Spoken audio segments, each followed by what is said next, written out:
Indian COVID-19 hotline.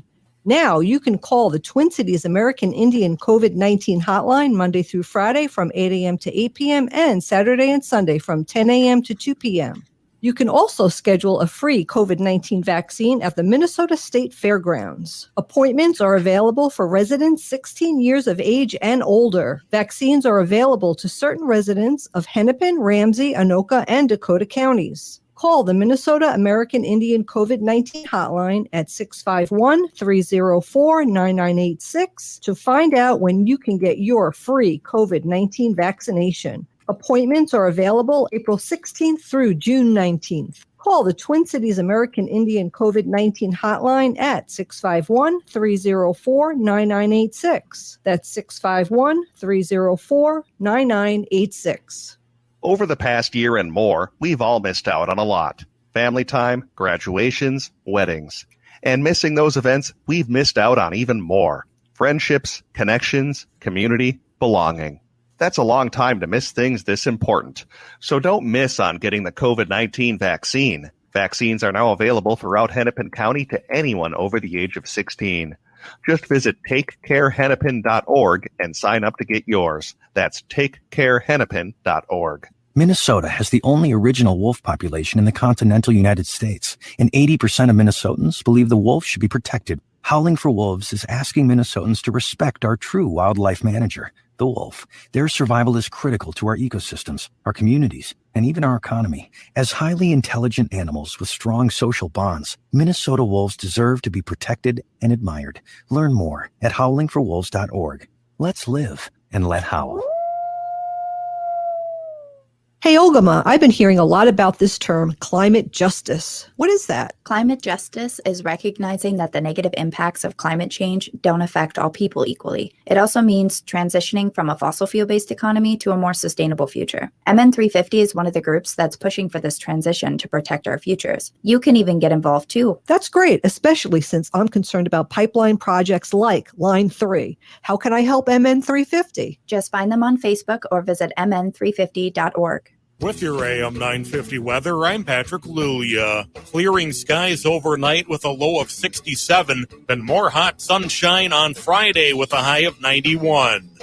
Crooner Supper Club is back with the spectacular new Belvedere outdoor stage and seating area. The Belvedere is just one way crooners can safely offer you some of the best music in the Twin Cities. Crooner Supper Club, Moore Lake Drive and Highway 65 in Fridley.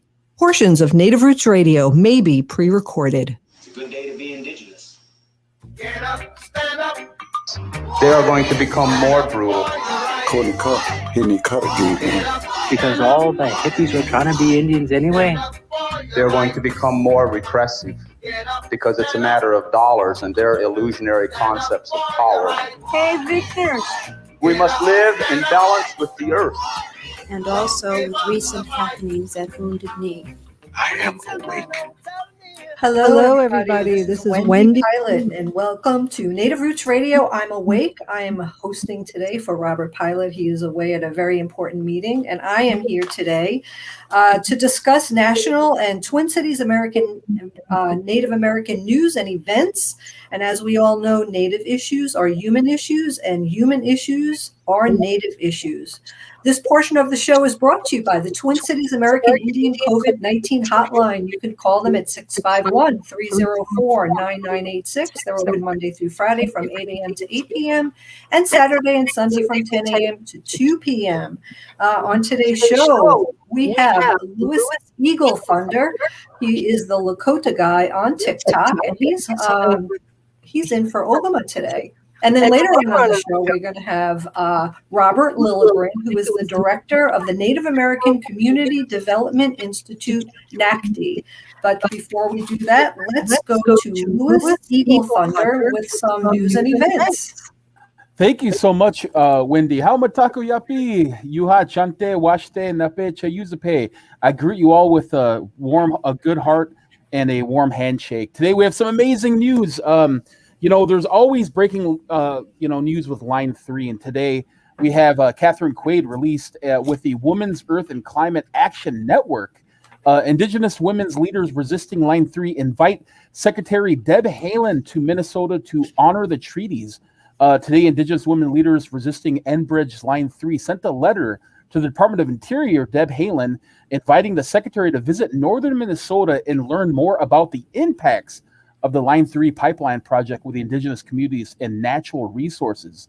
As we know, the Line 3 tar sands pipeline is currently under construction and is set to cross more than 200 waterways, cut through the 1854 and 1855 standing treaties, mind you, with the nations up there. And they have a right to hunt and fish and gather medicines, harvest wild rice, as stated in Article 6 of the Constitutions. All treaties made which shall be made under authority of the United States shall be the supreme law of the land. This invitation highlights concerns Indigenous leaders have with the pipeline project, including violation of treaty rights, the violation of free, prior, informed consent, as outlined in the United Nations Declaration on the Rights of Indigenous Peoples, negative impacts for wild rice, local waterways, and Indigenous communities. You can find out more and help if you're interested at wecaninternational.org. Little bad news from the NPR front with weather. It looks like Department of Natural Resources just approved letting Enbridge have 10 times the water that they applied for to do their dewatering for Line 3. Their original calculation was a bit off, but DNR just signed off on a bigger water use plan during a drought. What could go wrong?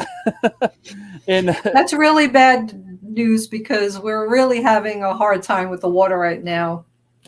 Yeah, absolutely. You know, it's so funny. I actually planted 2 apple trees for my mom today, and I was hoping that there'd be some some rain. And man, the ground is really, really dry, and it's surprising that this continues to happen.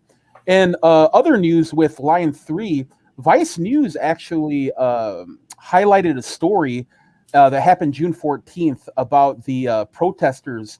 500 water protectors have been arrested protesting Line 3 pipeline. And activists in Hubbard County, Minnesota, chained themselves to a semi-truck carrying drilling equipment Monday in an attempt to stop construction of Line 3, a $9.3 billion pipeline. So that's actually on Vice News. And if you go to Twitter, GNIW Collective, GINIW Collective, has some pictures there. And another thing, White Earth, and a lot of our, sovereign nations have come and wrote strong worded letters to the government stating that despite the court ruling, the White Earth, for instance, White Earth wrote a letter that said, despite the court's ruling, the White Earth community remains steadfast in our opposition to the construction of this dangerous pipeline, Line 3. So we have a lot of unity with sovereign nations opposing Line 3 here. There's so much to talk about. And I know our guest today is going to talk a little bit more about bear ears, and I really look forward to that. Also, one thing I didn't highlight yesterday, we got the Kamloops 215 and up in Canada, and 180 in Carlisle, 104 in Brandon, and 35 in Lestock. We're finding more and more of our Indigenous relatives being buried because of the atrocities, genocide carried out with boarding schools, and we wear orange to remember those lives. And it just seems like the more they pry, the more atrocious this type of genocide is becoming more apparent. But it's also important for us as Indigenous people and allies to highlight this and say, hey, we got to do something, about this as far as the government here. Also, the last thing, as a Lakota, I would be remiss to say, in today's history, June 17th, 1876, a combined force of Lakota and Cheyenne defeated General Crook at the Battle of the Rosebud, effectively knocking his column out of the summer campaign against the Lakota. This was a treaty violation that the 7th Cavalry in the United States did. Captain Anson Mills would later say, quote, "They were the best cavalry soldiers on earth and charged upwards towards expose little of their person, hanging on with them one arm around the neck and one arm around the horse, firing, lancing, etc."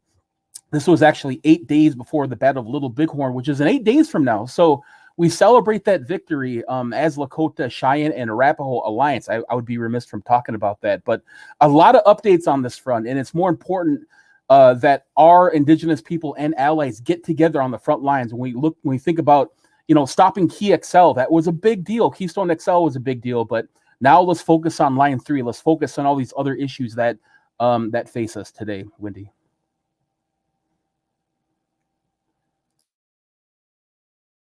Well, you're muted.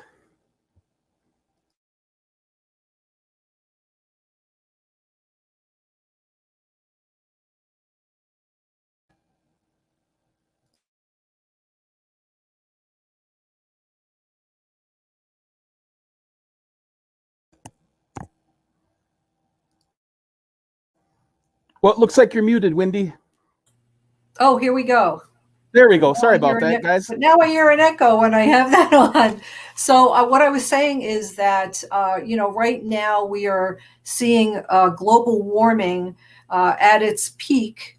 There's so much hot, dry weather. There's fires, and the water is drying up right now. And for Enbridge to be able to take those thousands and thousands of gallons of water and use them just really isn't, it just makes me crazy. It really does.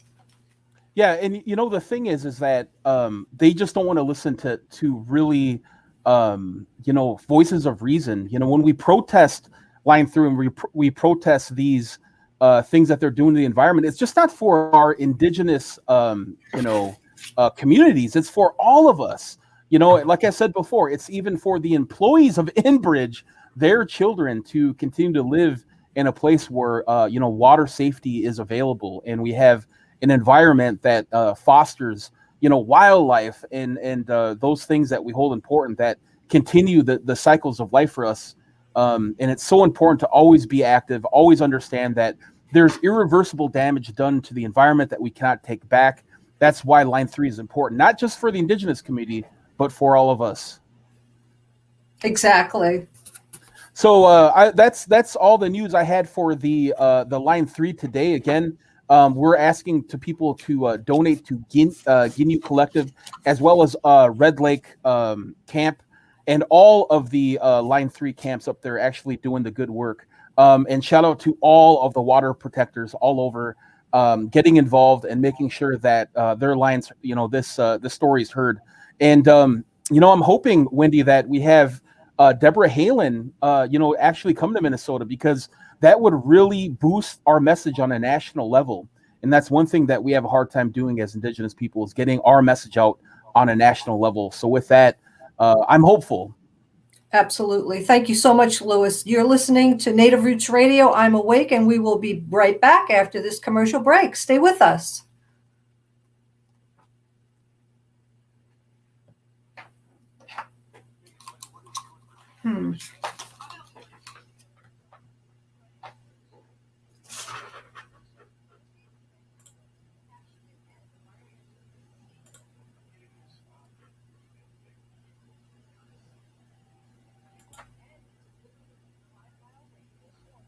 Okay.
Hi, I'm Jane Fonda.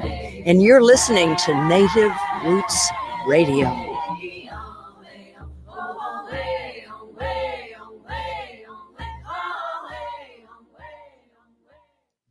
Welcome back to Native Roots Radio presents I'm Awake, and I am your host today, Wendy Pilot, and I am hosting for Robert today.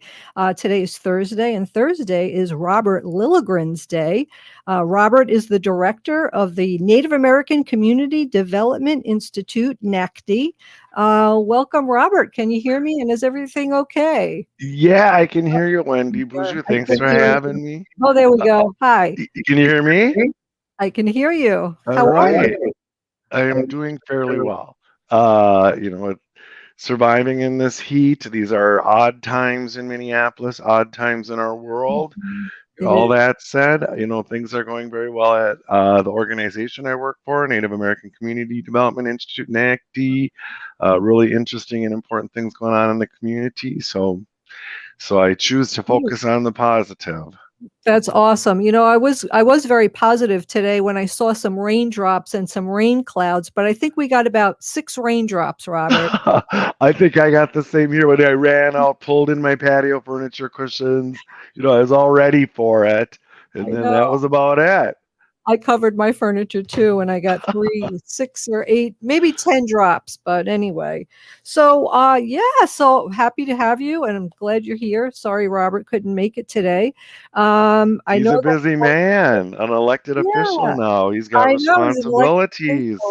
Busy guy. I know. So have you been able to keep cool and relax in this horrible heat? Yeah, I'm so privileged. I can work from home. I don't really have to go outside. I'm very, very fortunate. I miss being outside. I miss being in community, but I can stay in and stay cool, and then make sure that you're checking on people that maybe can't stay in or don't have this luxury of being in a nice, cool home. So this is scary when you consider. It's just June. It isn't even summer yet. And I was listening to the talk right before I came on and about the water protectors. And I was watching the news tonight, the national news. And there's this incredible heat wave from the Southwest to the Midwest, to Iowa. There's record droughts, all these risks of fire. Lakes and reservoirs are literally drying up. And the word that just kept popping into my mind was water protectors, and how important what Native folks and our allies are doing, up north and to protect the water. That's and as Lewis was saying, it's not just for Native people, that is for everybody. It is for everybody, for everybody's children and for the future. Yeah, definitely.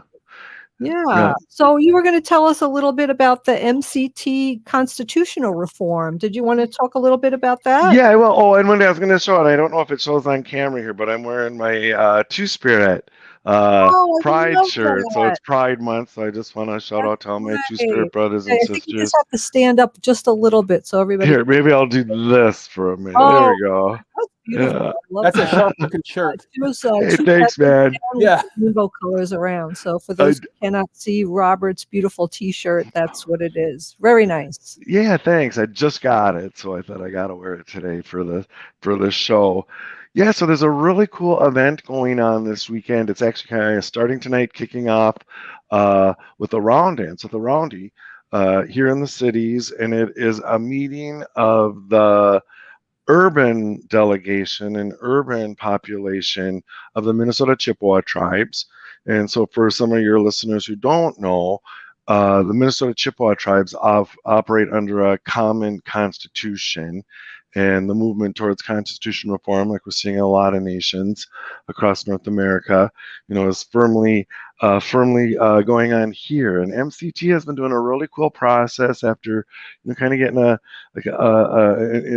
maybe a slower start, and they've just steeped it in tradition and culture, and not just the Constitution itself, but the whole process of developing the Constitution. One of the things that I just love, a friend of mine is a delegate from the urban community for Leech Lake.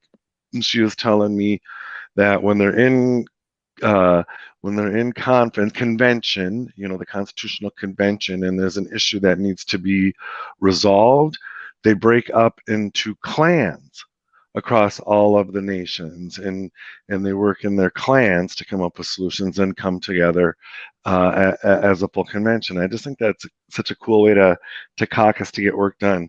But anyway, this weekend is different clans, like the Eagle Clan, the Bear Clan, the Turtle Clan. Is that what right? What you mean? That's exactly right. And then you might have someone from Leech Lake, you might have someone from White Earth, you might have someone, from Fond du Lac. So it's just a more traditional way of coming together, right? And I know they spent a lot of time with elders and cultural barriers like Sharon Day, who sort of helped set the framework for an Indigenous way of approaching.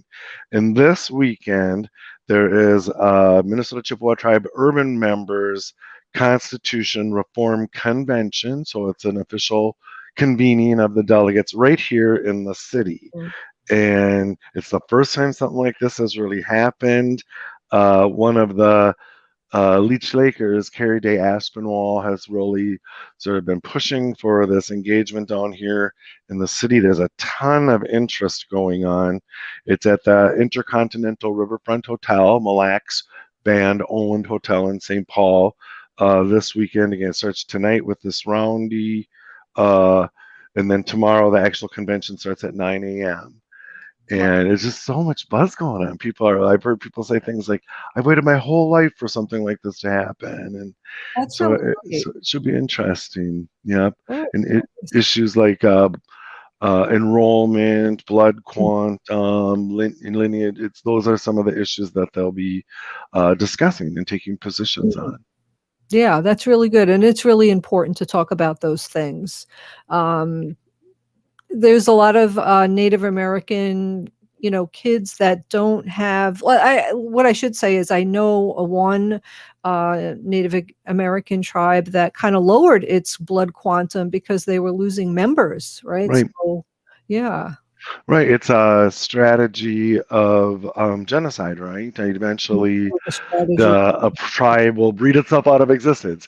It's like breeding animals, dogs or horses or something. You need to have the correct lineage, right? And so it is a real colonized construct. I think it goes counter to indigenous ways of sort of blending tribes, adoption, and so these are big issues, Yeah, they are. So so in the Minnesota Chippewa tribes are really making progress on their constitution, drafting.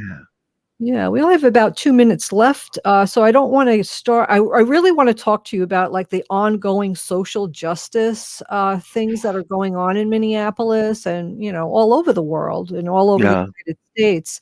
But maybe we could just touch on that a little bit and then really get into it when we come back after break. Sure. I mean, I'll say one thing. It's intense here right now.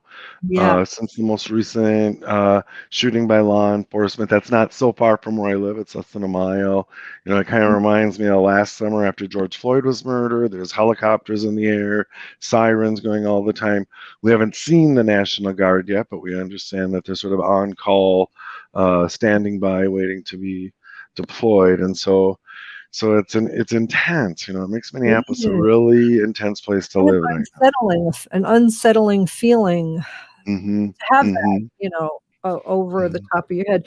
I was really sad. I was watching yesterday on the news about the woman who was killed after she was, run over during a protest. And yesterday was her 32nd birthday. And how sad that a life like that was just cut short so unexpectedly and so unnecessarily. Right, and when she was making a strong statement for social justice, and so that's something that you feel you should be able to do safely, right? And you should feel you should be able to go to the store safely or walk the street safely, and it's just not the way it is right now, or at least not here. Yeah. I was in the grocery store the other day, and it just dawned on me that, oh my gosh, like somebody could just come in here with an AK-15 and just blow us all away. And it happens every day somewhere in the United States. And it's so unnerving, and it's so sad that we even have to think about something like that. Well, it is. And you think, you're thinking of it, I think of it, 5-year-old children are thinking of it as well, and that's not a way that children should have to live. No, it isn't. There was one kid, the mom posted on Facebook that because of COVID and because of distance learning, and the kid had to be at home learning, that they said to the mom, well, at least we don't have to worry about mass shootings now. So how sad is that a child, a young child, would think of something like that? Well, I get to be here at home and I don't have to worry about a mass shooting. Yeah. But yeah. Well, we have about 1 minute. Here we go. About 50 seconds left, and we will be back after this short break. You're listening to Native Roots Radio. I'm Awake. I'm Wendy Pilot. I'm hosting today for Robert Pilot. You are listening to Native Roots Radio, where we discuss Native issues are human issues and human issues are Native issues. We will be right back with more from Robert Lilligren, the director of the Native American Community Development Institute, NACDI. Stay with us.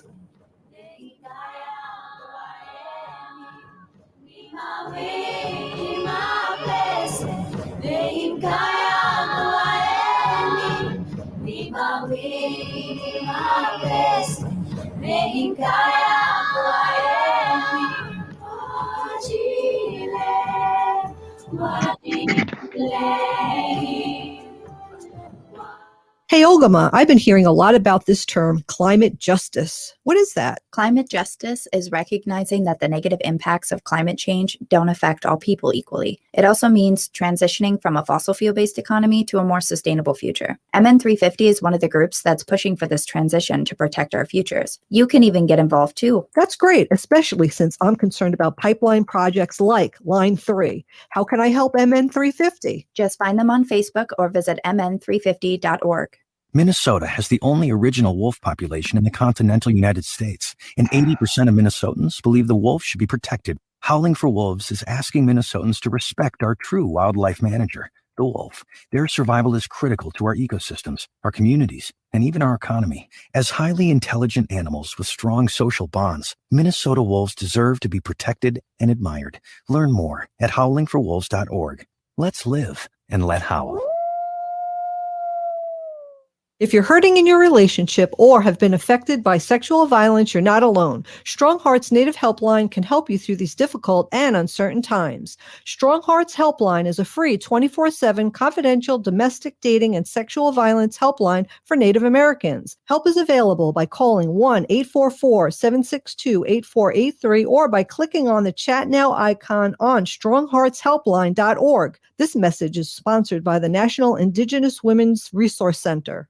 The only place I take my Sienna for service is Rudy Luther Toyota. After you buy your Toyota from Rudy Luther, the relationship is just beginning. Rudy Luther offers incredible service specials for your Toyota. You can find the specials online at rudyluthertoyota.com. Get great deals on tires, batteries, alignment, air filters, oil changes, and even wiper blades. Plus, their service department will inspect your vehicle and make sure it's good to go. For service on your Toyota, the only place to go is Rudy Luther Toyota, 5 miles west of Minneapolis on 394.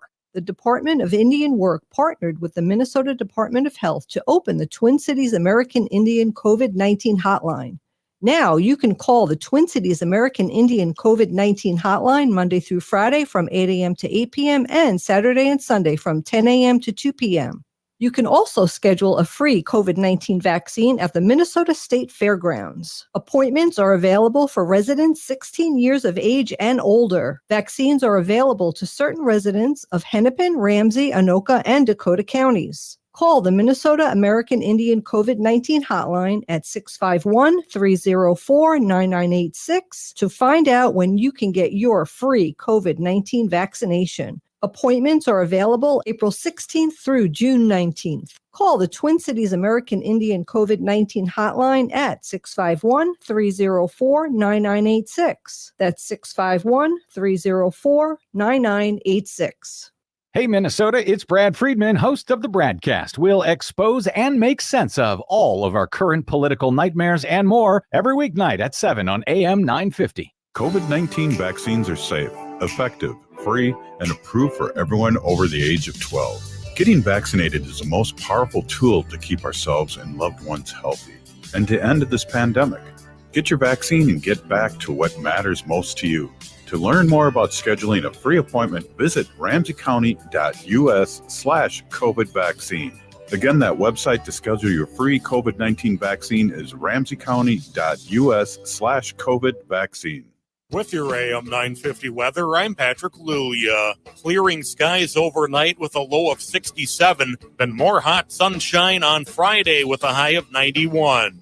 Minnehaha Falls Landscaping continues the tradition of service, quality, and community that their customers have grown to expect. They provide outdoor environments that grow beauty and support health and wellness. Check them out at MinnehahaFallsLandscape.com or call 612-724-5454.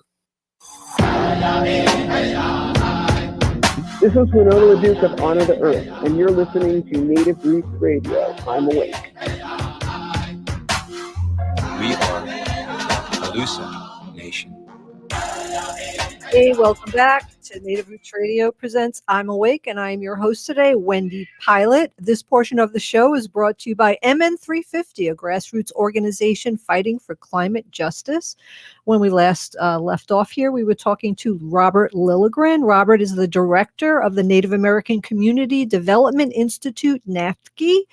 We were kind of talking about the ongoing social justice demonstrations in Minneapolis and the feeling about what's going on in Minneapolis. So welcome back, Robert. It's great to have you. Oops, you're muted again. Let's see here. I'm sorry. My bad. There we go. You think after all these thousands of hours, you know. Me, Wendy Bujo. It's always great to be here. I always appreciate the opportunity to talk. Fantastic. Great. So, as you were saying, the ongoing social justice demonstrations in Minneapolis are really kind of feeling hard and stressful and Right. And really for me, I love this city. I'm a third generation urban Indian here in Minneapolis. I live just a few blocks from where my grandmother lived out her adult life, from where my dad grew up. I didn't start out here, but I ended up here. So, that sense of place is really, really important to me. I served on the Minneapolis City Council for 12 years. I've been deeply involved in community and civic affairs, and so it's painful, to see things kind of going so off the rails. And I think it's really important that we acknowledge what happens here now matters. People are watching this city, they're watching this region. I think there's a lot of opportunity for Indigenous leadership, Indigenous people to point out better ways to do things. One of the things I've been involved in that's finished today, actually, it was the last meeting of what has been called Truth and Reconciliation Work Group for the city of Minneapolis. It's really one of the first cities that has taken this on, not a nation, not a state. And it's just this incredible group of people. It's balanced. It's focusing on descendants of people who were enslaved, so African Americans and Native people. There's Lakota and Ojibwe. And that's the voices. So the idea of, stolen land, stolen labor. And today we kind of finalized our report to the city council with our recommendations on how to establish a truth and reconciliation process here in Minneapolis, a commission, policies and things. So to me, that was really rewarding to participate in. There's, a diversity on that panel. So that's really important to get everybody's feedback and everybody's feeling about what's going on. Right. It's great. So it's about half African American, half Native, and then there's one white person, a pastor of a church that's deeply involved in the social justice movement here. And there's some good generational diversity as well. And there's a couple of young Native women who have just really led this whole process, and it's been thrilling to watch them lead. There's been incredible education across cultures between African Americans and Native people. That's one of our recommendations, is to continue that kind of cross-cultural conversation, education. Things that African American people never knew about Native people. Native people never knew about African American culture. So it's been really rewarding. And I'll tell you, Wendy, I have had the privilege of being part of a lot of sort of brain trust think tank kinds of conversations. This is the brainiest brain trust I've ever been part of. I love being in a group of people where I feel like I'm the dumbest one, and I have just learned so much from everyone there. No, that's definitely not the case, Robert, and you know that. So I do have a question. you're one of the smartest people in that group. Oh, go ahead, Lewis. Yeah, I just was going to ask you, Robert. Because of the Kamloops 215, there's been a resurgence of talk among, American Indians, Indigenous people here in the United States and Canada. They had a Truth and Reconciliation Committee by the Parliament in 2006, 2008, and they had 56 action items. And in South Africa, they had a Truth and Reconciliation with apartheid. And I'm just curious, on a federal level, how do you see us engage our politicians, both left and right, to maybe talk about a truth and reconciliation when it comes to our issues in the United States? So it's such a great question. So we've looked at South Africa, we've looked at Canada, their methods, we've looked at Ferguson as well, and sort of and the conversations there. And to first off, put out there, this is not my sort of area of expertise. And when I was first asked to be on this group, I thought, well, I don't really think I have anything to contribute. But I've had a lot of sort of the government interface process. I feel like I have contributed. But I will tell you this, I think part of it is starting local conversations. This country is so divided in a national way politically, and so I think actually having these serious and effective conversations at the local level that can then inform, maybe the state level and then to the federal level. So that's why I think it's really thrilling that Minneapolis did this. My guess is more cities. Well, St. Paul has started sort of a similar process now. And then the other thing I would say, Lewis, is that as Native people, we need to really leverage the moment. We're in this period of, I would say, since Standing Rock, really, and then locally, of course, the scaffold and, the Wall of Forgotten Natives and now the 215 children. People are aware. They actually care for a minute about this history, about what's been happening, the unpleasant parts to talk about, the undeniable parts. And so I think that, we see that. I don't think it surprised any Native person that I know that they found the bodies of 215 children at a boarding school, but I think it surprised a lot of non-Native people. And so as, we can sort of say, yeah, this is fact. I always want to say history, but I don't want to say history because these would have been people's grandparents or something, It's not like it's ancient history, but this is really the conditions of genocide, of forced assimilation, and we need to talk about them, and we need to do better. We need to acknowledge the damage and do better going forward. And in our educational system too, all of this needs to be taught, and people need to know about this. I mean, my, little cousins who live out east, every Thanksgiving they dress up as, Native American people and pilgrims, and it's supposed to be kumbaya. But I think that they really need to learn at a young age about what happened. Why do you think that isn't so? And they talk about the Holocaust, they talk about slavery and what happened. It just seems like the Native American population is not getting their fair share of the education that needs to be taught out there. Right. Well, I would love to hear your perspective, Wendy, because I know you're much more an educator than I or Lewis is as well. But we're an invisible population, right? And until fairly recently, almost half of the people in this country didn't believe that Native Americans still existed today. that they were relegated to history. That's changed a lot because of people like Deb Holland and Peggy Flanagan and Sharice Davids and others.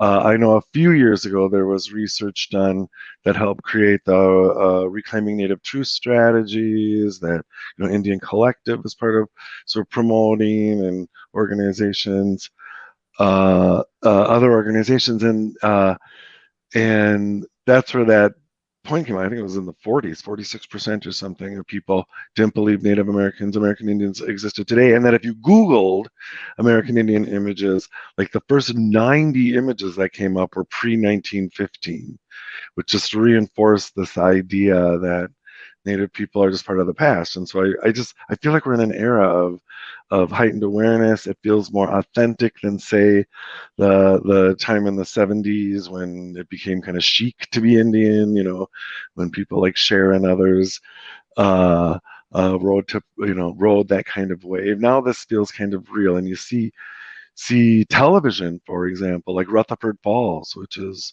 a Native writing room, Native stars.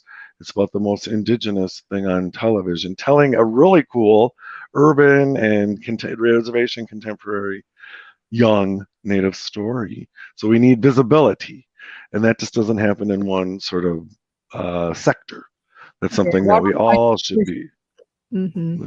Yeah, Robert and I just finished watching that series, so I would recommend it to everyone. Rutherford Falls. It's on the Peacock Network. I believe it's free. You can watch it online, and it's really a wonderful story. Lots of ins and outs. It's it's got a lot of heart, and I would definitely recommend it. So we have about 2 minutes left. It's funny, and it's funny. Yeah. It is funny, and I giggle all the time. Yes, thank you for saying that. It's very funny. Yeah, we have about 2 minutes left here, so let's whatever you want to talk about, Robert. I just want to say one thing about Rutherford Falls. It's really interesting that in one of the episodes they have a blender that they used for a Dakota Access Pipeline protest, and it busted, but they kept it in the museum, and that kind of it's a nuance that we have as Indigenous people. Like you said, Robert, they love us in antiquity. They love an Indigenous people in the black and white wet plate photo. But that, lets us know that, man, in 2021, we're still here. And that was such a great show for that type of representation. Thanks for sharing that, Louis. And I kind of wondered when you saw that blender, I thought, is that for real? I bet that's really for real. But it seemed kind of like a joke. But it was really, that it was in a museum. Yeah, we don't want to give away too much because people want to watch it, right? But yeah, definitely recommend it very highly. Yeah, definitely. All right, Robert, it's always such a great pleasure to have you here on the radio. I'm honored to have you here, and I really, really appreciate it. It's my pleasure, Wendy. Give my best to Robert. Louis, nice spending some time with you. You too, Robert. Thank you. Well, and I think Louis here will be helping us out a lot more with the radio show and hosting. Very honored. Robert, where are you, Louis? Where are you at? I'm actually, where Montrose. I'm like on the west side of the Minnesota, so that's where I'm at. I used to live in the Twin Cities. Now I live out here. It's still crazy everywhere, though. Cool. Yeah. Cool. Awesome. Great. All right. Well, we will be back after this short break, and we will be talking about our sacred animals. That's my segment, and I am ready. Thank you, Robert. We'll talk to you soon. Stay with us.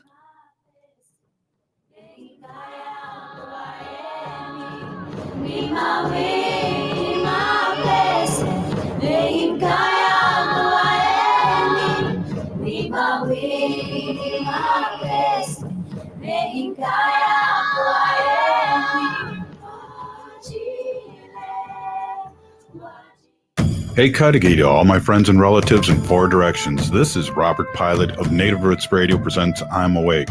I'm here to ask you for your support. Finding honest Native-centered news is not easy, but with your support, we're able to provide accurate information about Standing Rock, Line 3, treaty violations, and COVID-19 in our Native communities. Please visit Native Roots Radio Network on Patreon and donate if you can. That's Native Roots Radio Network on Patreon. Pinigigi, and thank you for your support. Over the past year and more, we've all missed out on a lot. family time, graduations, weddings. And missing those events, we've missed out on even more. Friendships, connections, community, belonging. That's a long time to miss things this important. So don't miss on getting the COVID-19 vaccine. Vaccines are now available throughout Hennepin County to anyone over the age of 16. Just visit takecarehennepin.org and sign up to get yours. That's takecarehennepin.org. The Department of Indian Work partnered with the Minnesota Department of Health to open the Twin Cities American Indian COVID-19 hotline. Now you can call the Twin Cities American Indian COVID-19 hotline Monday through Friday from 8 a.m. to 8 p.m. and Saturday and Sunday from 10 a.m. to 2 p.m. You can also schedule a free COVID-19 vaccine at the Minnesota State Fairgrounds. Appointments are available for residents 16 years of age and older. Vaccines are available to certain residents of Hennepin, Ramsey, Anoka, and Dakota counties. Call the Minnesota American Indian COVID-19 hotline at 651-304-9986 to find out when you can get your free COVID-19 vaccination. Appointments are available April 16th through June 19th. Call the Twin Cities American Indian COVID-19 hotline at 651-304-9986. That's 651-304-9986.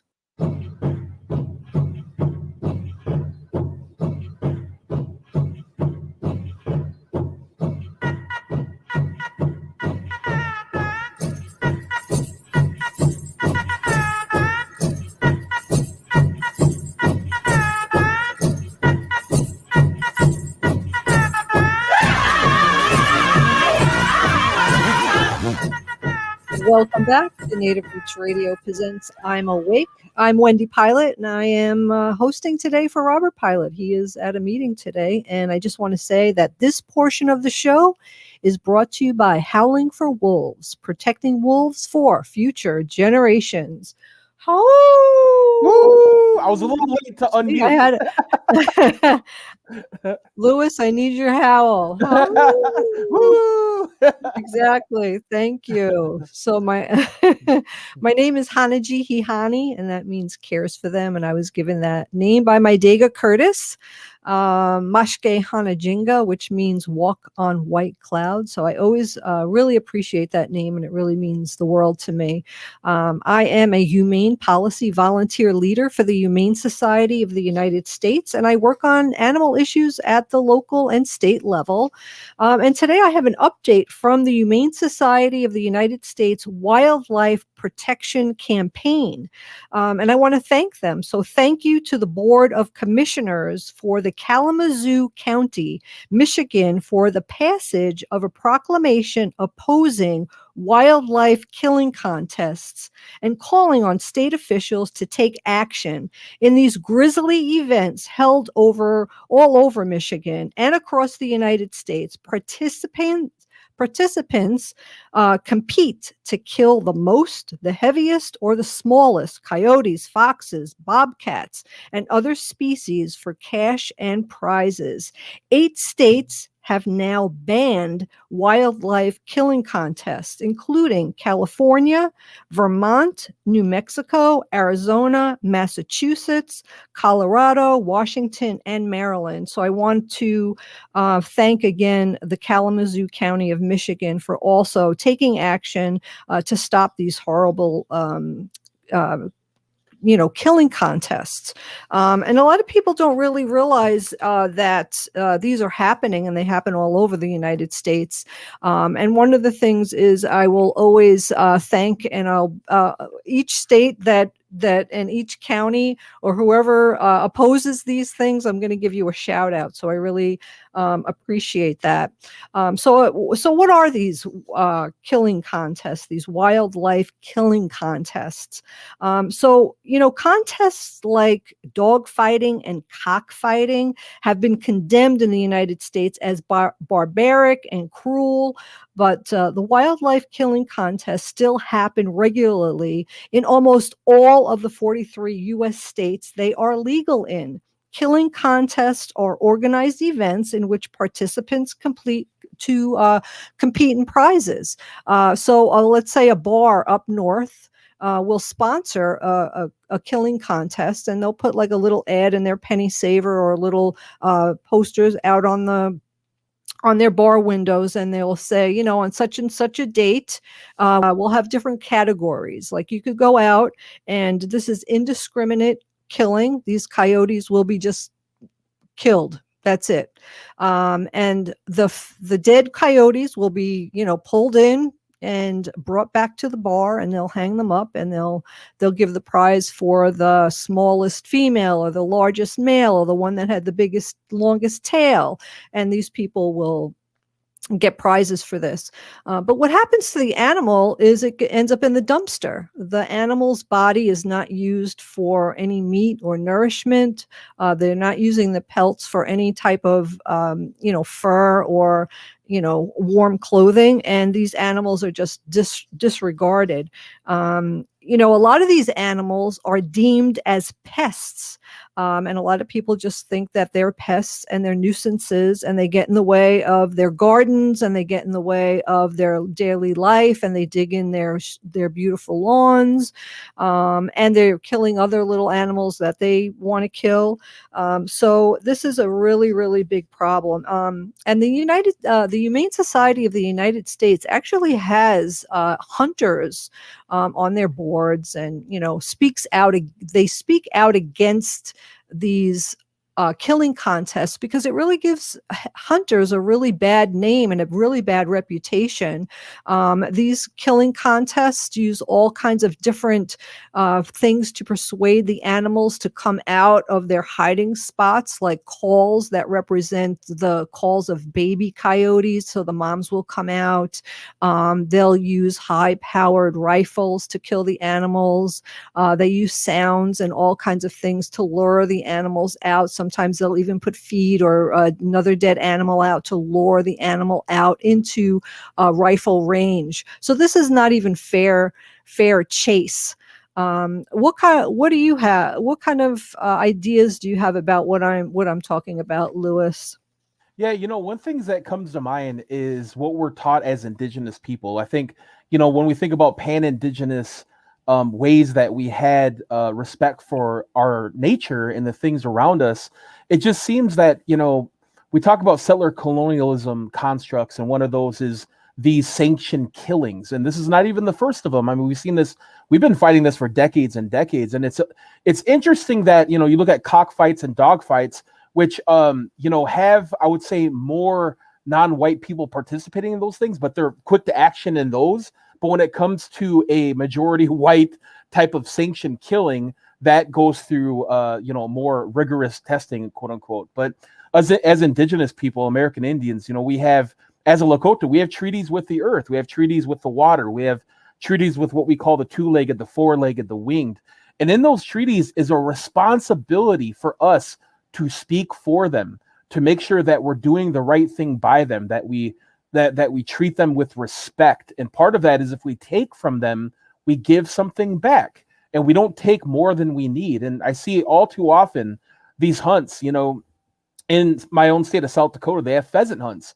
And a lot of these people, they'll shoot all these pheasants, and then they'll just they'll throw the bodies there after the picture's taken. Or, you know, we see the sustainability issue with Africa. They're shooting giraffes, they're shooting all these endangered species. And, you know, there's this just an attitude of taking, this attitude of conquering these animals, when in fact, we as human beings we're supposed to set an example and have, you know, not only do we have control over these animals, but we're supposed to protect them and be responsible for how we go about hunting and gathering the things we do from them. And if we do take from them, use them the right way. I mean, how long would it take for these people to get together with some nonprofit organization, said, hey, we're going to give you some pelts. We're going to give, you know, this soup kitchen some meats, you know, so therefore the animal becomes a you know, a sustaining process, but they don't want to go that far. It's all about the conquering of that animal. It is. It really is, and it's really a sad thing. Like the Wisconsin wolf hunt that happened back in February, they had to stop the hunt within 3 days, and they didn't even talk to the Native American people there. And what they did was they allotted the Native American people their 87 wolves. And the Native American people there said, we don't want to kill them. We want to keep them. We want to keep the wolves for conservation. We don't want to kill them. And it was very upsetting to the Native American people there in Wisconsin. But it looks like they are going to have another wolf hunt again in Wisconsin. So we'll see what happens about that. That'll be really sad. And I just want people to be aware of this type of thing. It happens all the time. If you see on a bar that has a killing contest, get in touch with your local city council members and tell them that you don't want this to happen and then you want this banned in your county and your state. You've been listening to Native Roots Radio Presents I'm Awake, and I've been your host today, Wendy Pilot. The revolution is kicking into high gear. I want to thank Robert Lilligren, and I want to thank Louis Eagle Thunder for being with me today. You've been listening to Native Roots Radio, I'm Awake. Free Leonard Peltier. Hi, everyone. Matt McNeil here. The last year was hard for so many of us. That is great.